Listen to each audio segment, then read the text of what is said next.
Professor Kreltok stood before his advanced political science class at the Universal Academy, preparing to discuss one of the galaxy's most controversial regulations. The classroom was filled with young ethereals, silicates, and nebuloids, promising students from peaceful civilizations. Today, we examine Galactic Law 4477, the professor announced. The prohibition on human participation in military conflicts. This law, passed unanimously by the Galactic Council 150 years ago, prevents humans from serving as combatants in any officially sanctioned galactic military operation. Does anyone know the reasoning behind this legislation? A young ethereal named Zesla raised her wing. Isn't it because humans are too aggressive? Too prone to violence? A common misconception, Kreltox replied. Let me show you what actually prompted this law. He activated the classroom's holographic display. Historical footage materialized, records from the Great Confederation War, a massive conflict that had involved 47 civilizations fighting across 15 star systems. The war had lasted for 7 years and resulted in trillions of casualties. This conflict was devastating, Kreltox explained. The Confederation and the Alliance fought with weapons of mass destruction, biological warfare, and genocide. Entire populations were eliminated.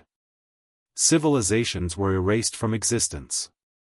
After 4 years of stalemate, the Galactic Council made a desperate decision. They approached Earth, a species with only 300 years of space travel experience, and asked for military assistance. The holographic footage shifted to show human soldiers boarding transport vessels. They looked remarkably ordinary, no special adaptations, no visible enhancements. Earth sent 5,000 military personnel, Kreltox continued. Not their most advanced technology. Not their largest fleet. Simply 5,000 trained soldiers with standard equipment.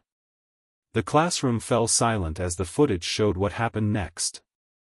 The human contingent engaged the war's most entrenched position, a fortress held by the Alliance for over 2 years, defended by 40,000 soldiers with advanced defensive systems.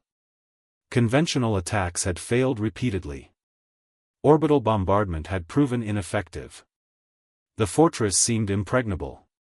The humans requested permission to attempt an assault. What followed was unprecedented. The 5,000 humans didn't attack the fortress head-on. Instead, they employed tactics that the galaxy had never witnessed. They infiltrated supply lines, poisoned water systems, disrupted communications networks, and created psychological warfare campaigns. They identified key personnel and eliminated them with precision. They studied the enemy's patterns and exploited weaknesses that no one else had identified. Within 3 weeks, the fortress fell. But the real revelation came in the casualty reports. The humans had suffered approximately 1,000 casualties, a 20% loss rate.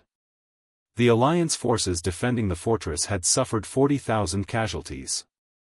More shocking, the fortress's civilian population, which numbered 30,000, had been completely evacuated by the humans before the assault. This is where it becomes significant, Kreltox said. The humans didn't just win a military victory. They demonstrated something the galaxy hadn't seen before, the capacity to wage war with extraordinary efficiency while maintaining ethical constraints. He displayed more footage. Humans negotiating surrenders. Humans establishing humanitarian corridors. Humans treating enemy wounded with the same care as their own soldiers.